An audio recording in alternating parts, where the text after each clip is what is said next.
Thank you, Damien. I thank the Royal Australian Chemical Institute for asking me to give my perspective on the question, is fruit good or bad for you? And I accept that I have a website called nofructose.com, so it may give you a little idea of where I might be coming from.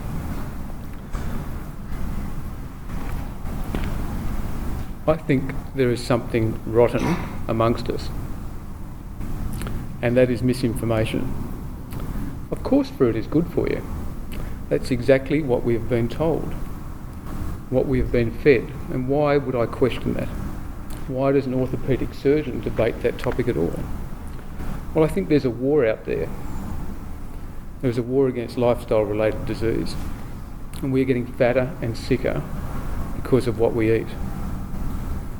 Obesity, diabetes, cardiovascular disease, dementia and cancer, they're crippling us as a society. We are losing that war, and rapidly so. I'm a soldier at that front line of the war. I'm in the trenches treating patients, real people with the complications of what they eat. I am replacing their joints. I am the one amputating their feet. Some of you are on that battlefront with me. Some of you are back at the headquarters, in the laboratories, instructing us on what to do on the battlefront. But most of you are just listening to the media. The media are reporting on the war, and since when do you start believing the media? I think there is something rotten with the information that we have been fed up and down the line, and to the people. Now, the enemy in our battle is what we eat. Not what we do or don't do, but what we eat. And the enemy is processed food, and enemy number one is sugar, added sugar. So where does fruit fit into that equation, which is what we're gathered here tonight? I don't believe that fruit is nearly as good for you as we've been led to believe. And that the way we have it, and the amount we have, and the frequency that we have, are probably doing more harm than good. So it intrigued me how the enemy has become so successful. Who put the term fruit and veg into everyday life, into the same sentence? Because when I was raised, it was, have your meat and veg, and that fruit was a treat. When did that change? So I propose that our recommended intake of fruit is one of the greatest marketing campaigns of the last 25 years. And we'll go through some biochemistry with a dash of history, politics, and a religion, and show you that the false advertising has been around not just for the last 25 years, but since the beginning of time. We continue to be fooled by nature and fooled by the food industry. So with the right information about food, and particularly fruit, you can start to make an informed choice. Is fruit your friend or your foe? Let's explore that. So look, last week I went out on a food gathering mission, last week looking for some fruit. I found an orange in my backyard. It's pretty pathetic, isn't it? I found nothing in the local apple orchard. But surprise, surprise, I went to my local supermarket, and here was advertised my local fruit. Certainly not seasonal. And I wonder what unnatural processes have occurred, what the food industry has done to my piece of fruit to take it from that, which is my local one out of my backyard, to that which is my local one in my supermarket. So firstly, I think we need to define fruit. Modern fruit. Now, I don't want to be comparing apples and oranges, and I certainly don't want someone to accuse me tonight of cherry-picking the data. Modern fruit is... Oh, sorry, wrong slide. Modern fruit is the sweet fruit that we see at our supermarkets every day. It's not the fruit juices, and we both agree not to spend any great length talking about that today. It's not unconventional fruit that are more like vegetables, avocados, cucumber, tomatoes. Even nuts can fall into the fruit category. So look, a little bit of history. Where does fruit fit into history? And let's start at the beginning of time. The original sin.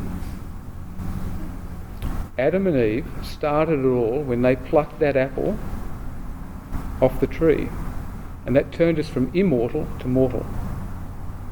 That piece of fruit was advertised by the serpent, the snake, to be better than it actually was. And we continue to hear that advertising message. Fruit continues to be advertised to us as being better than it actually is. So what does the fruit want from us? And quite clearly it wants us as animals to spread its seed when it's ripe. It advertises itself by being brightly coloured, shiny, sweet, and attracts the wildlife. And fruit hasn't yet worked it out that we drop its seed into a ceramic bowl. It hasn't worked it out yet. So what do we want from the fruit? It's a symbiotic relationship. What actually happens in nature? And it's actually a term called scheduled obesity. Native animals wait for the sugar content to go up in the fruit. They'll strip a tree bare in a night and turn that sugar into fat for winter hibernation. That's scheduled obesity. It's there for us, it's there for the animals at the time of plenty to turn our fruit into fat for winter hibernation. Sorry, it's perfectly natural to eat fresh fruit in season and then turn it into fat for winter. So in more recent history, and I'll come to 1865, a letter on obesity by William Banting. For the obese and those who are inclined to be so, avoid eating fruits of all kinds, fresh and preserved. We'll move forward to 1948. The management of obesity, Raymond Green. Foods to be avoided. Carbohydrates, but that's a talk for another evening. Foods containing sugar, bananas and grapes. And in England in 1948, bananas and grapes were certainly not local, and they certainly weren't seasonal. They wouldn't be locally available. So in the mid-20th century, we still had greengrocers selling us green vegetables all year round and only a bit of seasonal fruit. That's why they were called greengrocers. So when do we bump up our year-round supply of fruit? Well, our early food guides, 1940s, recommended seasonal fruit. But by 1992, the food pyramid, which a lot of us were raised on, and it was actually made up by the US Department of Agriculture. Okay, the Department of Agriculture gave us the food pyramid.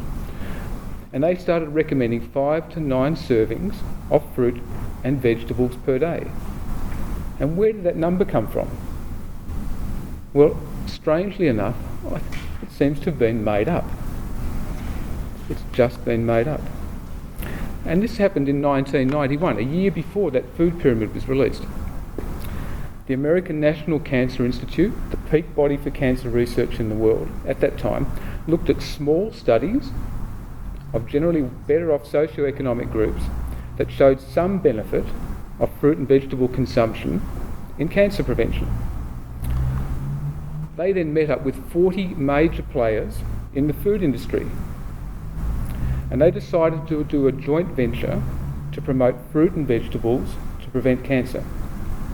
The 5 a day fruit and vegetable campaign, the 5 a day that started in the US, and the 5+2 in Australia was a number that was just made up. There was nothing in the literature at that time that supported a number of fruit or vegetables. The Produce for Better Health Foundation was formed, and it was well intentioned initially, but the food industry said thank you very much, and they went off with their marketing and said fruit and vegetable is there to prevent cancer. So in 2005, That foundation switched partnerships to the Centres for Disease Control and Prevention, the CDC, and fruit and veggies were now deemed good for all health rather than just cancer. And they set up Fruits and Veggies More Matters, a not-for-profit organisation for the people, for you, for us, for our education. And this not-for-profit organisation was formed to promote fruit and vegetable sales to prevent health problems. They are proudly financed by more than 400 fruit and vegetable producers, including Monsanto, Kellogg's, and the who's who of the food industry. And that's when we replaced meat and veg for fruit and veggies. The food industry has conveniently taken over the marketing for the Cancer Institute and the Centres for Disease Control, all to try and decrease cancer and poor health. So did that work? Nearly 25 years of experiment. So around 1991, the EPIC study was started. It's a study of over 400,000 Europeans to look very much exactly at that. What happens if you eat fruit and vegetables, and what happens to your cancer rates? Well, the 2010 paper had no conclusive evidence that fruit and vegetable intake at any amount, low, high, medium, did anything at all to cancer incidence. There was no evidence in the biggest study, prospective, done from right at the time we introduced fruit and vegetables into our system. So what about the rest of our health? What's happened to modern disease? Well, cancer rates have gone up. Diabetes, obesity, cardiovascular disease, dementia, everything's gone up. Modern disease is out of control and it's wrecking us financially and as a society. Now I realise that disease is multifactorial, but certainly increasing our fruit intake hasn't solved anything. Now our food industry has given us a lot of processed food over the last 30 years. And what have they done to fruit? Well, I think fruit's now manufactured. It's no longer natural. We've bred varieties which are not there as the incident fruit. We've increased the sugar content of fruit. It's a great preservative, we know that. We've decreased the fibre, which gives you longer shelf life and less damage and transport. Chemicals are used in agriculture from the seed to the harvest and beyond. There's very little fruit that gets into Tasmania that hasn't been chemically treated and quarantined. When we juice it, we add chemicals. When we dry it, we add chemicals. Every step of the way, something happens. Also, we can indulge in a sweet hit all year round in the most unseasonable fashion. Even the World Health Organization got on board in March of this year. We need to limit adults to 5% of their total energy intake. That's 25 grams, that's about 6 teaspoons of sugar for adult males, less for children. So society now has an increasing awareness that of the role of sugar in a wide variety of conditions. Modern disease is linked to our sugar consumption. It's clearly in there. So let's move on to a bit of biochemistry. The biochemistry of sugar in its complete form was pretty well only worked out in 2010. Sugar is in most processed foods and it's in those sweet fruits. And our fruits have got a mixture of glucose and fructose, and we've seen that there are varying amounts and it varies from fruit to fruit, and from ripening it changes as well. Now fructose has been called fruit sugar. That's the natural source of sugar. But fruit sugars is also a marketing term to naturalise it away from sugar. Oh, it's fruit sugar, it's natural sugar. It can't be the same as sugar. Now glucose and fructose, they've got the same number of carbon atoms, the same number of hydrogen atoms, same number of oxygen, but it's just in a different configuration. So we're going to look at glucose first of all. This is chemistry. Glucose is absorbed from the gut, goes straight to the brain and into muscle under the influence of insulin. and a little bit goes to glycogen, but whatever extra you take in gets stored as fat. Remember, that's what we're doing in nature. If we get that carbohydrate, that fructose, glucose, we want to store it as fat. So at any point in time, there's only 4 grams of glucose in your bloodstream. Only 4 grams. That's 1 teaspoon in your bloodstream. Whatever you take in above 1 teaspoon gets converted to fat under the direct influence of insulin. So what you don't immediately use gets stored. Each slice of bread that you have has about 5 teaspoons of glucose. 5 teaspoons. So at any point in time, you can only turn one of them into energy and brain food. The others get turned into fat. Each apple has got about 5 teaspoons as well. 1 into energy, the rest into fat. So the other half of sugar is fructose. Now I think this is a fascinating molecule. The metabolism of that was only definitively described in 2010 by Luc Tappy. It's all come together. It's brand new. It puts guidelines out of date. The understanding of fructose metabolism to nutrition science is a bit like the Higgs boson particle to atomic theory. 2013, it changed everything, the Higgs boson particle. Fructose metabolism changes everything when it comes to nutrition guidelines. It makes most literature obsolete. So I'm going to go through a little bit of it in a simplistic way, which is what orthopaedic surgeons do. We try and simplify it down, okay? So this is a big liver cell, okay? And if I put fructose into the corner of it, a small amount of it's going to be turned into glycogen. But most times glucose is turned into glycogen, and that's our storage. That's our fast fuel, and we need it when we're running away in the wild if we're using it into short, sharp bursts of exercise. Now, fruit, we know, is made into alcohol. There's an aldehyde pathway in the liver. The liver does the fermenting for us, and too much alcohol in the liver is not good for it. It causes liver damage associated with fructose, non-alcoholic fatty liver disease, and it's incorporated into fat storage. Now, when you degrade fructose, a byproduct of it is in fact uric acid. Uric acid is the thing which is associated with gout. It's a waste product. Now, uric acid is actually quite nasty. It affects nitric oxide. Nitric oxide is a major component of our equilibrium system. There are 3 forms of nitric oxide in the body. There's a neuronal nitric oxide, which is involved in maintaining our brain blood supply. There's an endothelial nitric oxide, which is associated with maintaining the tone in our blood vessels. It's a dilator, it's a vasodilator. And there's an inducible form of nitric oxide, which is involved in maintaining our white cells, our immune systems, and allowing our white cells to move around the body and actually do their stuff. So uric acid inhibits nitric oxide. And when you inhibit nitric oxide to the brain, you decrease the brain blood supply. And it's implicated in the cause of dementia and mental health. When you do it to the blood vessels, you lose the vasodilatory effect and you end up with hypertension. And when you do it to your immune system, you get higher infection rates, and it's well and truly associated in the potential role of cancer. It's also involved in the development of insulin resistance in muscle and liver, which is then associated with diabetes. Fructose, in its byproduct, is a leptin inhibitor. Leptin is normally secreted by fat in the body, and when you've got plenty of fat on board, it will tell you to stop eating because you don't need it. Leptin's on board. And it's normally an appetite suppressant. Fructose stops that leptin response.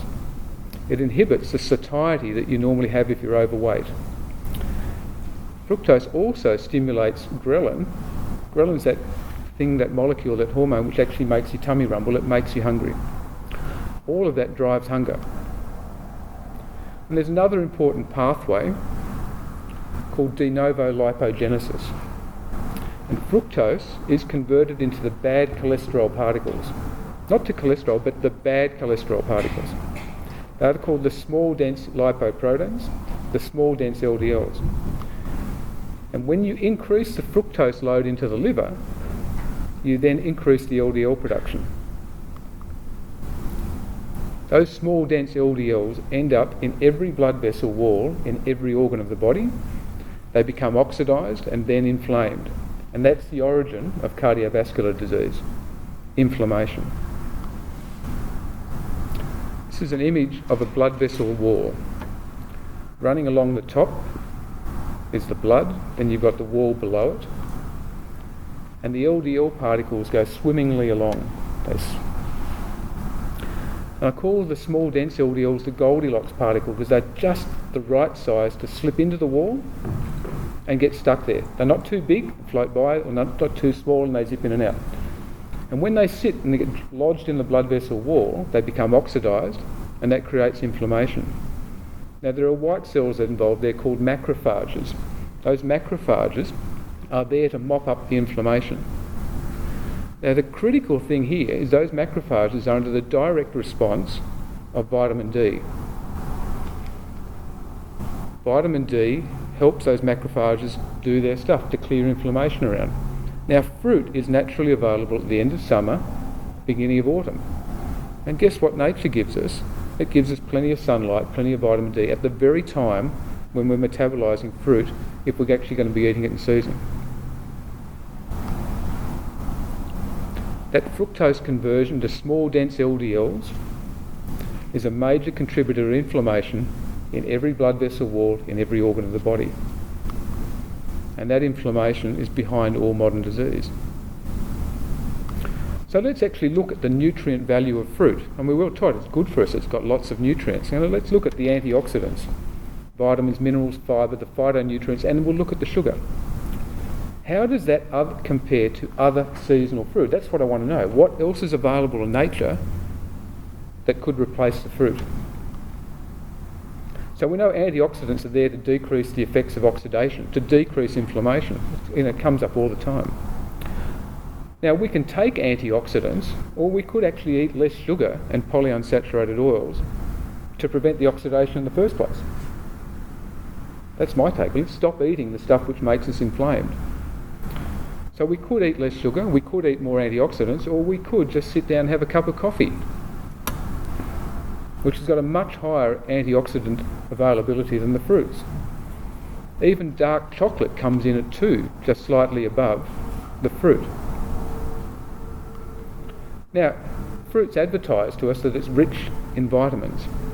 So gram for gram, the following foods have a greater concentration of vitamins than fruits. Let's look at vitamin C. Well, spinach has 5 times the vitamin C of an apple. Broccoli has 20 times more. Vitamin A. Notice the theme of green vegetables creeping in here. Vitamin B. Avocado sneaks in here as a green fruit. Vitamin D. Well, there's no fruits or greens in there. Let's look at vitamin E. The greens again, and avocado. Vitamin K. The greens once again. So it's also advertised that fruit is rich in minerals. Gram for gram, the following foods have a greater concentration of minerals than most fruits. Potassium. To be fair, bananas do all right here from a potassium content, but spinach has 1.5 times the amount of potassium, and the others that are listed there are close. Avocado's in there again. Apples, however, are very, very low. Calcium. Notice those green leafy vegetables are creeping in again. Magnesium. Again, these all beat fruit hands down. Iron. Again, not just the meats, but also in the green vegetables. Now we need fibre, don't we? All right? We've got to have fibre to keep our bowels going. But gram for gram, these foods have a greater concentration of fibre than most fruits. Phytonutrients, huge topic at the moment. Now, it's almost incalculable how much research has been done on it. But again, most phytonutrients are covered by vegetables without sugar, by green leafy vegetables, except some phytonutrients found in berries. But I wonder if the phytonutrients we've actually got in fruit are acting as antioxidants for the fruit themselves. So let's talk about sugar. Now, I'm not here representing Coca-Cola tonight. Certainly not for its benefits. But let's do some comparison. Coca-Cola has about 10.6% sugar. 10.6. Our apples are about 10% of sugar by weight. Now, I'm sure the apple will be absorbed slower, but it is still sugar. The glycemic index may be lower than Coca-Cola, but it's still sugar. Now, I've just been told tonight that bananas are not 12.2% sugar, but they're actually up to 16 or up to 21% in Australia. Significantly more sugar than in that Coca-Cola. Avocado down at 0.7%, strawberries at about 4.6%. Fruit juices are effectively the same as Coca-Cola, but without the fibre. And commercial dried fruit, well, that's just concentrated sugar plus chemicals.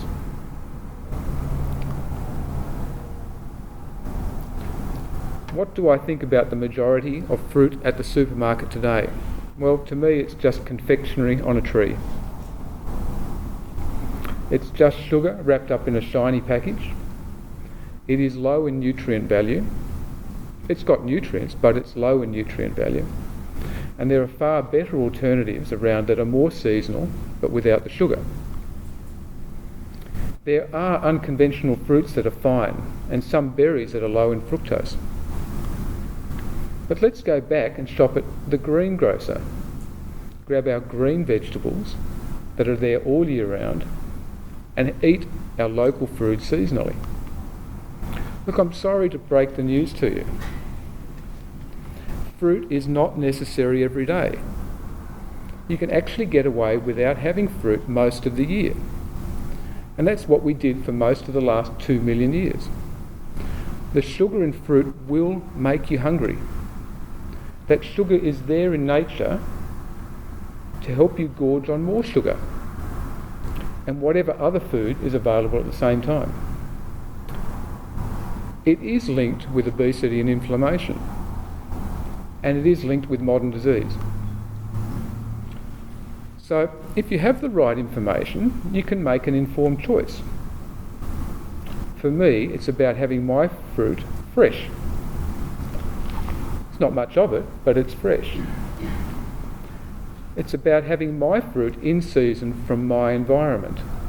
It's about knowing that it will make me crave for another piece of fruit. You know that when you have grapes on the table, you can't have one or two. You want to have 3, 4, 5 and 6. It's about knowing that that fruit will make me hungry for the next few hours. And I don't feel bad about it because that piece of fruit is just doing its job. It wants me to eat more so it can propagate more seed.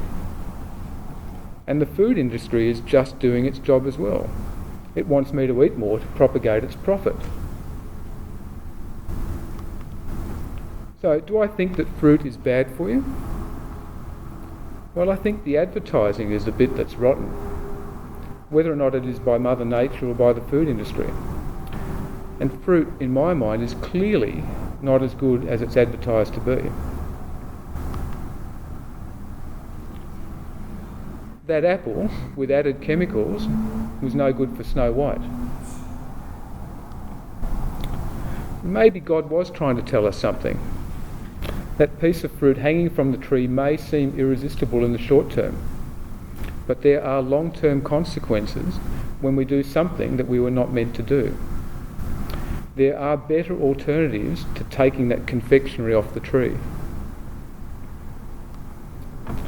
So when you are next in the fruit and veggie section, just remember, it's easier to fool people than to convince them they have been fooled. Thank you very much.